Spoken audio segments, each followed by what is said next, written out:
Y'all can't see a lot of me. I'm driving. For some reason, when I'm doing these live streams from the from my phone, I can't turn it sideways like I can when I'm doing the pre-record. It's weird. My phone's just on some craziness. But I saw something this morning that I didn't see Joel Embiid's post game presser, but I'm hearing I gotta go check. But I was looking at another YouTuber, it's a pretty credible source, saying that Joel Embiid is crying about he needs help. I don't want to hear it. At this point, Joel Embiid probably in the 76ers. If the 76ers are serious about advancing and get to the conference finals or winning championships or competing for championships, they need to part ways with Joel Embiid. Now, if they just want to sell tickets, you know, that's one thing. But I would go after somebody in free agent and get rid of Harden and Embiid because they've proven that they're not good. They're not. It's not going to work. And another thing I heard one of my other brothers that I watched, one thing he said was that Embiid, I believe it was Ticket, that Embiid is pretty much exposed himself at this point.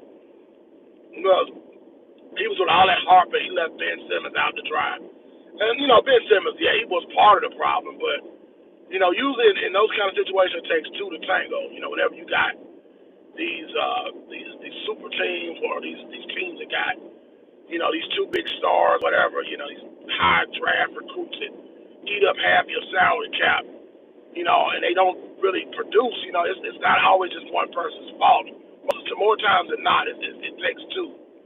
It takes two to make a thing go right. Yeah, and so, but it also takes two to make a thing go wrong. And Joel Embiid can't blame Ben Simmons this time. Ben Simmons ain't there no more. Ben Simmons is in Brooklyn last time I checked. He's not playing, but he's in Brooklyn. So, Embiid, you got to eat this one. You got to eat the whole cake, anime. It's on you, man. So who you gonna blame now? That performance in that Eastern Conference semifinals was deplorable. Embiid is missing wide open layups, missing three after three after three. I mean, just poor play, just making bad decisions. James Harden, we know he's a choke job. I mean, he's proven that time. I'm gonna do a whole nother video about James Harden. And honestly, I think James Harden is he's past his prime now. And it's just showing he's just not the guy he used to be. And even when he was the guy, quote unquote, he still couldn't win in the big moments. Like now he's lost a good bit of his athleticism and his speed, and he's still not clutch. Most like Michael Jordan, when his athleticism started to wane, he started to rely more on that back you down, fall away jump shot, mid range. It worked, it worked because his game evolved. Harden's game is not evolved. Now I will say, since he's been, Doc Rivers has got him to buy more into a team system where they move the ball more, where usually he would dribble the air out of the ball for like 20, beat up about 21 seconds after 24-second shot clock, then pull up and shoot a three from the parking lot. And when it went in, it was great, but when it didn't go in, it was bad. And so that was James Harden, in a nutshell. That's his career. Now he's still trying to do the same stuff he did in Houston and rely on his athleticism. And, he doesn't have that get up like he used to have,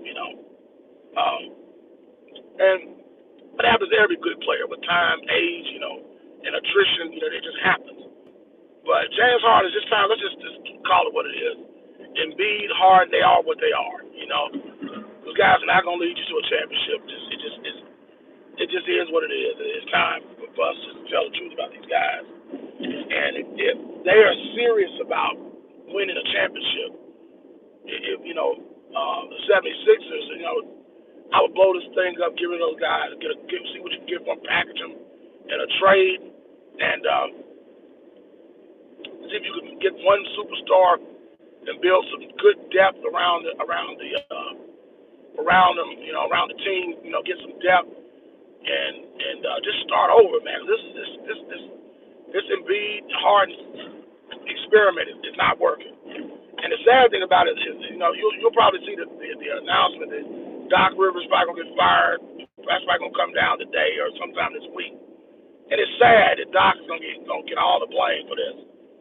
And when she doesn't, Doc Rivers only, to me, in my opinion, only deserves about 25% of the blame in this scenario. I think Doc deserves about 25% of it. I think there's about the rest of the percentage, however you want to divide it up. I would say Embiid, because he's been there longer. Embiid should get about 50% of the blame, and Hart should get the other 25. Embiid, you wanted Hart there, you got him, and now you talking about, I need help, I need help, I need help. No, you don't need help. You need to play better. That's all it comes down to. You just need to play. You need to play better ball. You put your head down and say, I am Embiid. I mean, you Joel Embiid, the top big man, supposedly the MVP. It looks bad, the MVP going home in the second round of the Eastern Conference Finals. It's like you can't use youth no more because, Joel Embiid is doggone near 30 now. He's like, what, 29, 28, 29? If he ain't 30, he's knocking on 30. So just stop it, Embiid. Just stop with the excuses. Nobody wants to hear that. You're great. You're a great basketball player. Stop crying after you lose. Go out there and be a man and handle business. That way you won't have to cry if you handle business. I mean, at least for Christ's sake, at least make it to the Eastern Conference Finals. I mean, man, golly. I mean, I understand Boston's good, but I mean, to me, Philly had the better team. To me, I mean, James Harden has the ability to take over a game. Still, at this juncture of his career, Embiid ought to play bully ball. That's the reason why Embiid has not been successful in his career, to me, as successful as he should be, because he plays the wrong brand of basketball. That's just the bottom line. Embiid he wants to be Stephen Curry. 1 minute he want to be David Robinson, the next minute he want to be Steph Curry. He can't make up his mind. You're gonna be a big man in the NBA. You need to be a big man. It's not like he's some skinny, like Kevin Durant kind of player.